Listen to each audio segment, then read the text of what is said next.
Kif No Beat, c'est légendaire. Genre, tu veux pas, si tu es jeune en Côte d'Ivoire, tu peux pas dire que tu n'as pas été influencé par Kif No Beat. À quel moment tu as réalisé que la musique devenait réellement ton chemin? Après mes premiers cachets. Ouais. Dans une interview que j'avais consultée en préparant l'émission, tu disais que tu avais traversé un moment très difficile dans ta carrière. Ouais. Tu parlais de dépression, Ouais. tout ça. À un moment, j'étais avec un major. Ok. Donc, C'était quel major? bon, donc en fait, je me suis retrouvé à un moment où il ne savait plus quoi faire, tu vois. Et à ce moment précis-là, j'ai commencé à perdre la tête, tu vois, essayer de rentrer dans d'autres choses, dans d'autres trucs pour essayer d'oublier, mais c'est pas forcément la solution, tu vois, un peu le truc. Moi, je prenais du plaisir à écouter un gars comme Teiki, tu vois. Je suis fan de Chris Brown aussi, c'est justement pour ce côté-là. Si tu te mets en couple, choisis bien la personne qui te met en couple, quoi. C'est ce que je voulais dire. Pourtant, il y a des artistes qui sont en couple. Ouais, c'est ça. Faut bien choisir. Mais pourtant, dans notre milieu, là, tu vois, par exemple, on touche à tout. Hein. Surtout quand tu commences à être truc, tu commences à toucher à tout, mais tu sais pas de qui tu peux tomber amoureux, tu vois, un peu le truc. C'est-à-dire, c'est fait exprès. Ouais. Tu vois. Maintenant, c'est quoi la vérité? Qu'est-ce qui n'est pas la vérité? Comment tu fais pour maîtriser ces deux choses et d'essayer de les dissocier? En fait, je suis comme le miroir que moi me vois, elle voit un peu l'esprit qui est dans le gars. Tu vois un peu. C'est que tu me vois, moi, tu vois l'esprit qui est dans ton gars, en fait. Son esprit bad boy qui... Tu sais pourquoi il déconne souvent, en fait. Moi, il explique tout ça, tu vois. Okay.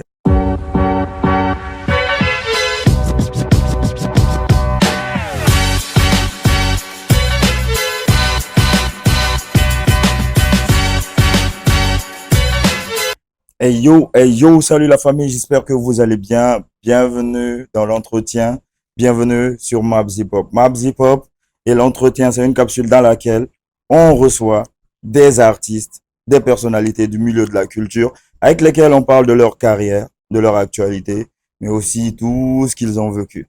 Et aujourd'hui, on est avec l'un d'entre eux, et pas les moindres. Il nous vient tout droit de la Côte d'Ivoire. Il se prénommait Polo. Ensuite, il a rajouté le Chacal. Il va nous expliquer pourquoi. Aujourd'hui, on reçoit Polo Chacal dans l'entretien. Polo Chacal dans l'entretien. C'est comment la famille? J'espère que vous allez bien. On est là. Force. Merci pour la force. Et puis force à vous aussi. Yeah. Bienvenue. Merci. Hein. C'est quoi l'objectif de ton arrivée en Guinée? L'objectif de mon arrivée en Guinée, c'est déjà je suis venu soutenir Didi. Okay. Il m'a donc invité à sur scène avec lui. À la Biennale, ouais. Ouais. Et aussi, il y avait pas mal de shows privés, on va dire, tu vois. Il y avait deux shows privés, on va dire, tu vois.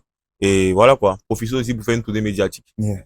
D'où cette interview, d'où cet entretien. En tout cas, on est très heureux de te recevoir. Mais il y a beaucoup qui ne te connaissent pas en Guinée. Pour ceux qui ne te connaissent pas, comment tu te présenterais? Pour ceux qui ne me connaissent pas, je suis Polo Chacal, artiste ivoirien, donc je suis pionnier même de l'afrobeat chez moi là-bas dans mon pays, tu vois. Et mon style musical, c'est vraiment l'afrobeat, même si on va dire que je fais partie de cette génération-là, rap ivoire. Mais je suis vraiment axé afrobeat et voilà quoi. Voilà, c'est ça. Au départ, tu es certes aujourd'hui artiste afrobeat, mais au départ, tu avais des influences afro-trap. Ouais. Est-ce que tu peux un peu nous expliquer cette étape-là? On va dire que moi, j'ai commencé en 2017 en mode MHD, tu vois, tout ce qui était tendance à l'époque. Je me disais bien. Mais aussi, il faut pas oublier que ça reste de l'afro. Donc, on était dans l'afro trap, après, ça alignait afro et rap, tu vois. Oui. Et on va dire que moi, le rap, c'est pas vraiment mon art de prédilection, tu vois un peu le truc. Donc, moi, j'ai commencé comme ça à perfectionner mon art, en me concentrant vraiment sur le chanter mais afro quoi, tu vois un peu. Au début si tu veux il y avait des trucs afro trap et après voilà quoi, je suis m'orienté et après c'était le début de carrière quoi, il commençait à peine à chanter même. Du coup tu te cherches, mais dans ton freestyle tout, je sais pas si tu t'en rappelles, ouais. C'est de la trappe pure. Ah ouais, t'as kiffé? Ouais, évidemment. Moi j'ai kiffé mais tu vois mais ça c'est pas quelque chose qui était commercial, tu vois un peu le truc. Alors que je pense que c'était en train de rentrer dans une phase de ma carrière là où je pense qu'on avait des attentes envers moi. Et on pouvait plus faire les trucs du lycée, quoi, tu vois un peu le truc. Voilà. Donc aujourd'hui, tu te définis plus comme un artiste afro. Je suis un artiste afrobeat. Que rappeur ou artiste hybride. Ok. Quelles sont tes premières influences musicales? Parce que là, tu as parlé de MHD. Ensuite, il y a quoi? Non, parce MHD. Que quand on t'écoute, on a l'impression qu'il y a aussi des influences de Kif No Beat au début ou encore Tour de Garde. Je sais pas si c'est correct. Non, il n'y a pas des influences de Kif No Beat dessus. Kif No Beat, c'est légendaire. Genre, tu veux pas, si tu es jeune en Côte d'Ivoire, tu peux pas dire que tu n'as pas été influencé par Kif No Beat. Mhm. Mais si tu veux été influencé par Kif No Beat, mais pas la musique, sinon il allait faire du rap, tu vois. Ok, Tous ceux qui ont été influencés par Kif No Beat font du rap aujourd'hui en Côte d'Ivoire. ok, Tu vois un peu le truc. Et genre, moi, il était influencé par Kif No Beat, par le milieu artistique en mode le drip. ok. Et puis aussi, c'était ce qui était attractif À l'époque. à notre époque, quoi. On était jeunes, on avait un groupe de rap, vas-y, voilà, quoi. Mais côté musique, c'est pas ce qui m'a vraiment influencé, tu Ok. vois. Il était influencé par des artistes comme Fela Kuti, tu vois, Hmm. Burna Boy. Ok. Après, c'est des artistes même qui j'ai découvert pendant que travaillant comme on a, tu Ok. vois, un peu, un artiste comme Fela Kuti, il est pas connu depuis le temps. Hmm. Il est connu quand on m'a dit que, ouais, lui, c'est la base de l'afrobeat et tout ça. Il a fait mes recherches, il a vraiment adhéré au milieu artistique, à l'univers, tu vois. Je- À quel moment tu as réalisé que la musique devenait réellement ton chemin? Après mes premiers cachets. Ouais. On va dire qu'après, à partir de là, il commençait à évaluer Hmm. les cachets au salaire. Hmm. Tu vois. Après, c'est pas pour dire qu'il y avait aussi de longues ambitions scolaires, quoi, tu vois. Il y a Mhm. juste su que, après, ça pourrait bien payer que la musique, hein, mais où il voulait aller à l'école, Hmm. où il voulait m'arrêter, et puis pour ce que je touchais déjà, je me suis dit non. À l'école, tu t'es arrêté à quel niveau? À l'école, déjà, licence, hein. Ah, mais ça va. Mais licence, ça va combien? Tu vois un peu le truc, Ok, c'est ça, ok. tu vois un peu le truc. Ok. Mais genre, je veux dire que, voilà quoi, en licence, il évalue un peu les différents salaires et tout ça. Hmm. Et aussi, il a vu aussi ce que je touchais même en une semaine, quoi. Tu vois un peu le truc en prestation. Je me suis dit, vas-y, un artiste, il peut ne pas mousser tout le temps, mais Quand il mousse. ça va, quoi. À l'époque, ça s'élevait à combien en cachet à tes débuts? Non, il y a eu plusieurs tranches, hein. Il y a eu des cachets, mais moi, les plus petits cachets au début, on m'a appelé même pour 50 000 déjà, hein. Hmm. Ouais, Ok, mais ça, c'est au début, genre, les gens. Maintenant, après, ça a monté des millions, des sommes ok. qui te tonnent toi-même, quoi, tu vois. Ils te font perdre la tête. Voilà. D'accord. Dans ton parcours, quel a été l'obstacle le plus difficile à surmonter? Ah, c'est garder la tête sur les épaules, hein. Tu vois un peu. Parce que quand tu es artiste, et puis souvent aussi, quand tu atteins un certain niveau, tu as un peu de buzz, tout ça, tu Hmm. vois. Tu te crois presque comme un dieu, quoi. Tu te dis que tu es invincible et tout ça, mais ça, c'est l'erreur à ne pas commettre. Ok. Tu vois, ouais, c'est parce qu'on dit, hein, quand tu montes, les mêmes personnes que tu croises, quand tu montes, ce sont les mêmes personnes que tu Qui te croises quand tu dit. descends, quoi, tu vois un peu. Hmm. Donc, c'est garder la tête sur les épaules et puis, voilà, rester concentré, c'est plus dur pour tout artiste. Ça, c'est la base. Ah, dans une interview que j'avais consultée en préparant l'émission, tu disais que tu avais traversé un moment très difficile dans ta carrière. Tu Ouais. parlais de dépression, tout Ouais. ça. Il parlait de dépression parce que et si tu veux, à un moment, il était avec un major. Ok. Donc, Quel major? bon, laisse ça. Ok. Qu'est-ce que c'était un major? Si tu vois là, il était avec Universal. Ok. Tu vois, Universal Music Africa. Et on avait prévu faire un concert, tu vois, après la sortie de mon projet Orchidée. Et donc, on était en préparation, tout ça. Moi, il a fait même mon plan de suite de carrière, si tu veux, à partir de ce concert-là. Et ce concert était annulé, tu vois, un peu le truc. Hmm. Donc, en fait, je me suis retrouvé à un moment où il savait plus quoi faire, tu vois. Et à ce moment précis-là, j'ai commencé à perdre la tête, tu vois, essayer de rentrer Oh. dans d'autres choses, dans d'autres trucs pour essayer d'oublier, mais c'est pas forcément La la chose à faire. solution, tu vois, un peu le truc. Et voilà, quoi, il y a plus du recul. Et c'est pendant cette période-là même que je pense que des grands frères, comme Didi, me disent, remets-toi, et puis on vient, on travaille, quoi, tu vois, un peu le truc, et on Hmm. sort, il y a du dedans, par exemple, Ok. tu vois. C'est ça. C'est, c'est l'un des seuls, ou bien c'est le seul qui t'a soutenu pendant ce moment-là. Pendant ce moment-là, je pense, pendant ma période de dépression, il n'a pas vu un autre artiste, hein. Je pense, il a fait quoi? Il a fait un bon 1 an sans chanter, hein. Et Oh. quand je suis revenu, il a fait directement le feat à Didi. Et puis ça Il a a dû pété. dedans, tu vois un peu. Hmm. Et sinon, il a fait carrément 1 an sans chanter. Je pense pas, il y a personne qui peut dire, qui peut dire même qu'il parlait moi en DM, il m'a pas dit même, en fait, hein.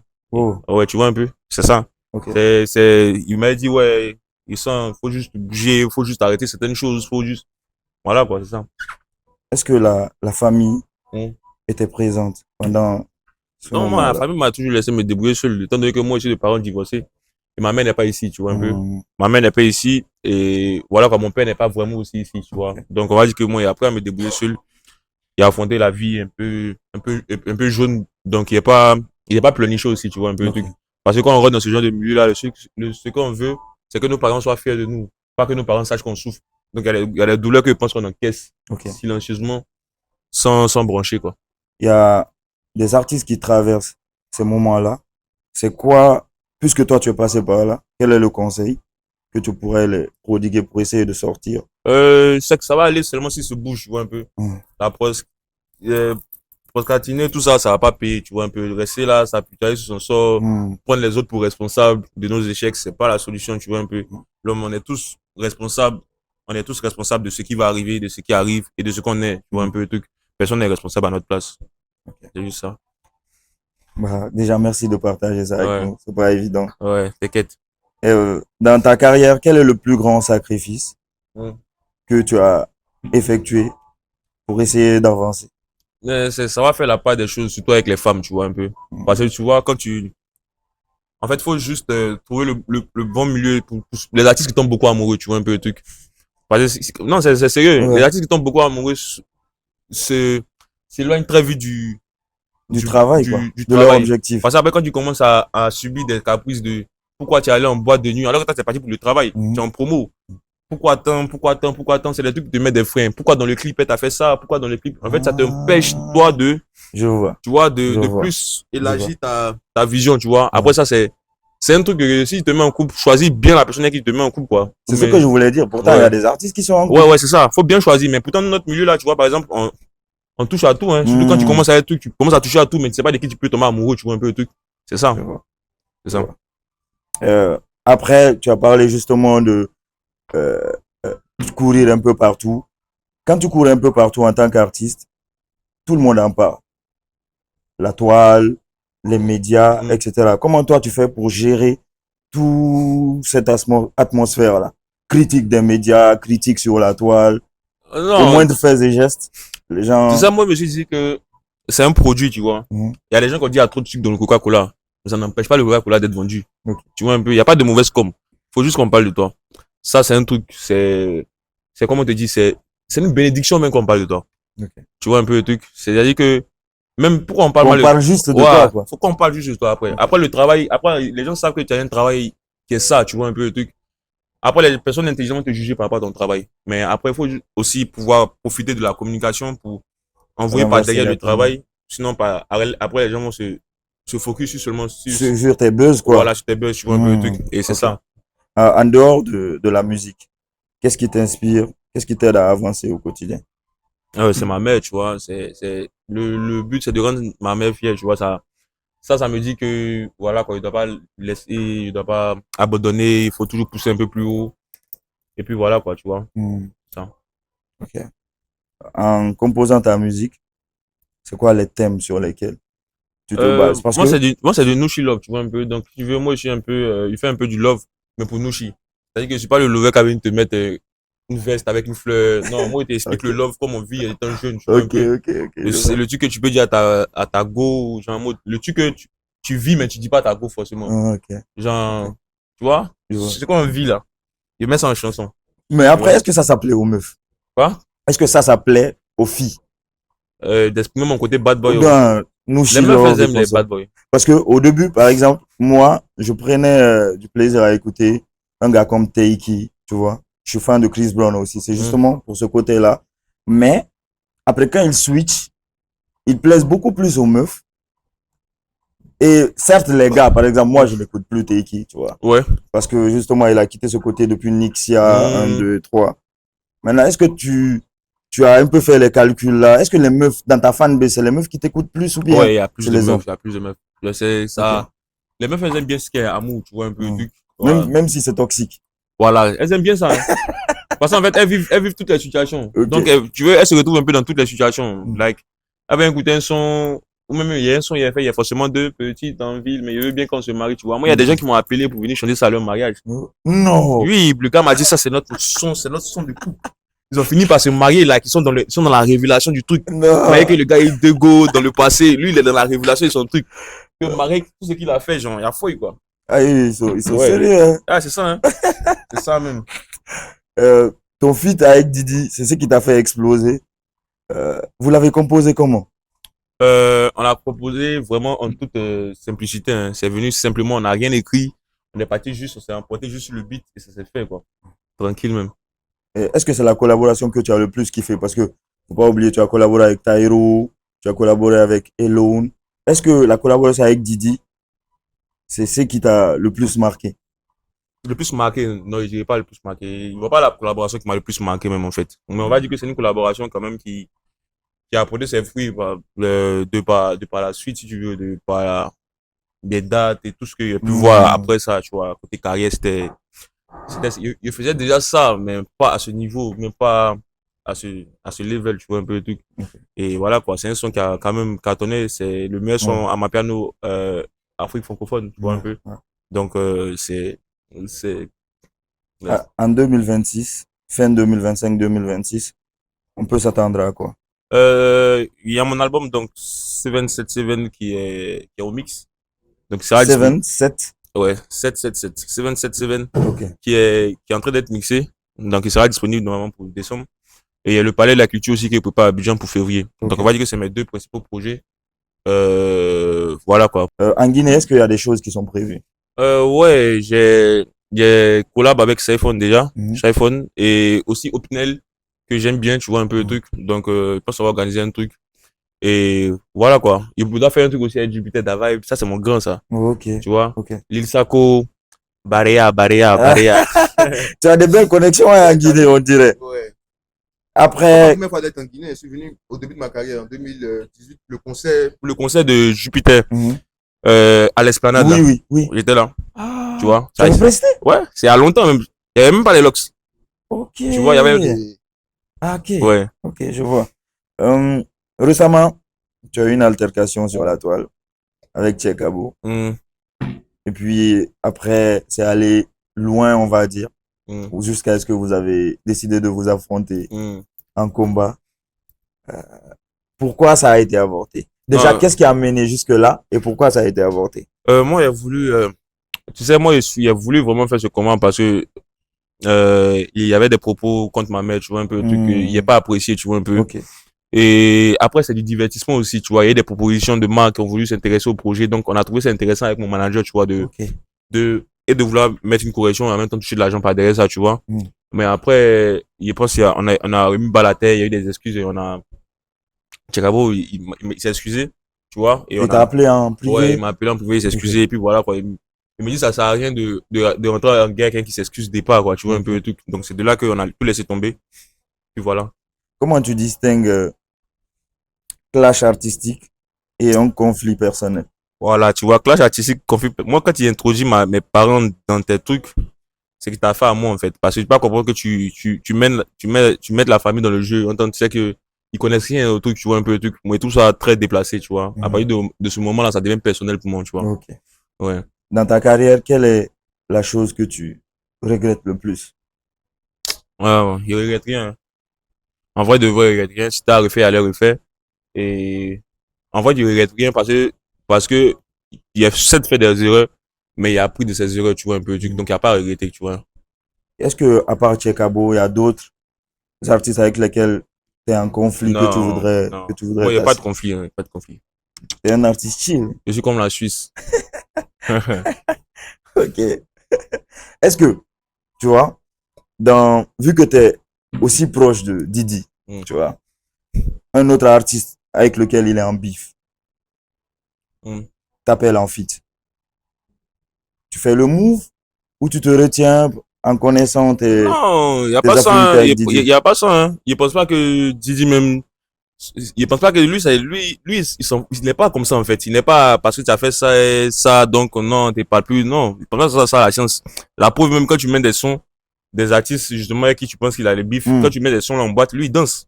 ok, Tu vois un peu, tant qu'il y a la musique, tant qu'il y a le travail qui est fait, il pense pas que ça pose un problème. Moi, il y a des collaborations qu'il a faites avec d'autres artistes, justement.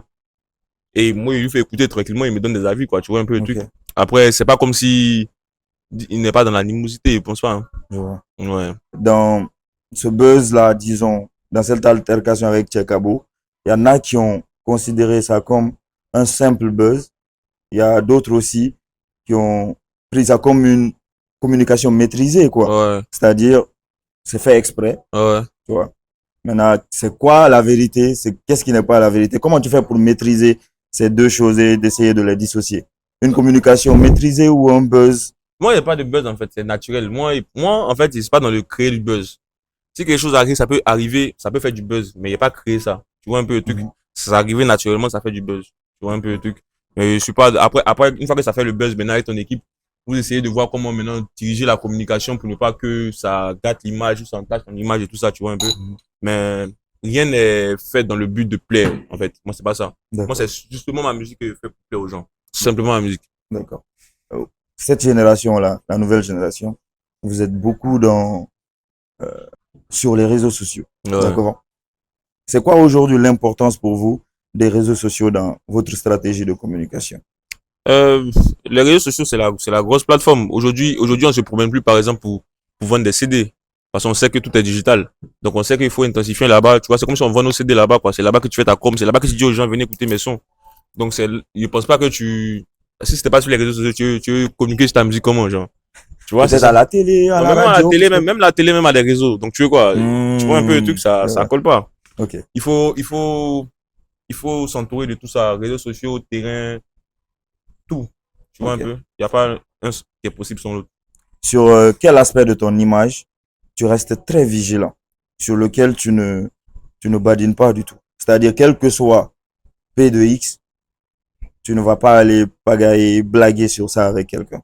Soit dans une discussion ou une interview à la télé ou bien même dans la rue. Sur quel aspect de ton image tu restes. Sur ma spiritualité, tu vois. Hmm. C'est ça, et c'est quelque chose que je vois beaucoup et ils n'aiment pas quand en fait, ils préfèrent avoir des gens qui sont soit instruits, soit qui savent ce qu'elles disent Mhm. pour parler de spiritualité. Moi, tu vois, par exemple, certains médias qui posent des questions, qui posent ça d'une manière déplacée, tu sais, juste pour plaire Hmm. aux auditeurs. Et là, par exemple, ça me fait péter un câble, tu vois, un peu. Parce que Ok. ça, ils voient bien l'intention derrière, tu vois. Ok. Et ça me fait péter un câble.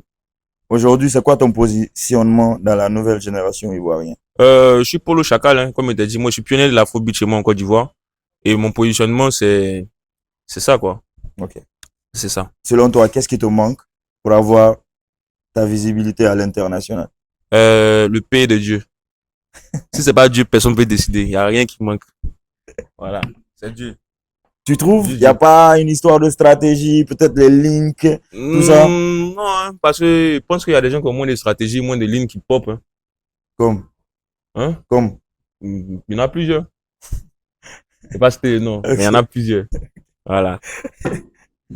Quel est le rapport? Parce que tu dis que tu fais Nushi Love. Quel est le rapport que tu entretiens avec ton public féminin? Euh, je suis Lanouchi Lover, quoi. Tu vois un peu le truc. En fait, je suis comme le miroir genre, moi, me voir, elle voit un peu l'esprit qui est dans le gars. Tu vois un peu? C'est que tu me vois, moi, tu vois l'esprit qui est dans ton gars, en fait. Son esprit bad boy qui, tu sais pourquoi il déconne souvent, en fait. Moi, il Ok. explique tout ça, tu vois. Ok. C'est ça. Dans 2, 3 ans, où tu te vois? Chez moi à la Au maison. stade? Dans 2, 3 ans, chez moi à la maison. Mais dans 2, 3 ans, bon, comme il t'a dit, un Dieu, hein, tu vois. Tout dépend de Dieu. Et dans 2, 3 ans, déjà, dans ce projet-là, dans les 3 mois à venir, il sera au Palais de la Culture. Ok. Après, il sera au Palais d'Expo, Inch'Allah. Et après, Hmm. on va développer. C'est Dieu qui voit, tu vois, un peu. Mais moi, je fais rien sans que Dieu se prononce. Moi, je travaille juste. Je mets juste la stratégie et puis attends la bénédiction de Dieu. Dans le projet 777, est-ce qu'il y a des feats? Ouais, il y a des feats. Il y a beaucoup de feats, Niger, Nigérian. Burna, Asake, Non. Roma? Je suis parti au Nigeria même pour faire mon projet. Tu Ouh. vois? Donc, Ok. il travaille que avec des Nigérians en Tu mode voulais être beatmaker. vraiment dans la culture pour Ouais, t'imprégner c'est de ça ce en fait. style Donc, afro il là. travaillé seulement avec des beatmakers nigérians et des artistes nigérians, tu vois. Ok. Après, il peut tailler la tracklist ici. C'est le but de ça, c'est le travail de la tracklist. Mhm. Mais on va dire que c'est un projet vraiment afrobeat, quoi, tu vois un peu. Ok. C'est ça. Quel message souhaites-tu que ton public garde de toi? Le message qu'il doit garder de moi, Mhm. c'est pour être en santé, manger 5 fruits et légumes par jour, la famille. C'est le plus important. Tu fais beaucoup de sport, hein? Ouais. Ok. Je suis Nakmoy, on a boxé taille. Ok. Ouais. Tu fais beaucoup attention à ta diète. Ouais, c'est important. Même à ce que mange comme ce que je bois, tu vois. Ok. C'est important. D'accord. Euh, un mot pour définir ta musique, juste un mot. Spirituel. Musique est spirituelle, bro. Ma musique est spirituelle parce que chanter, c'est prier 2 fois. Ta collaboration de rêve. Y a pas. Carrément. Je suis une collaboration de rêve.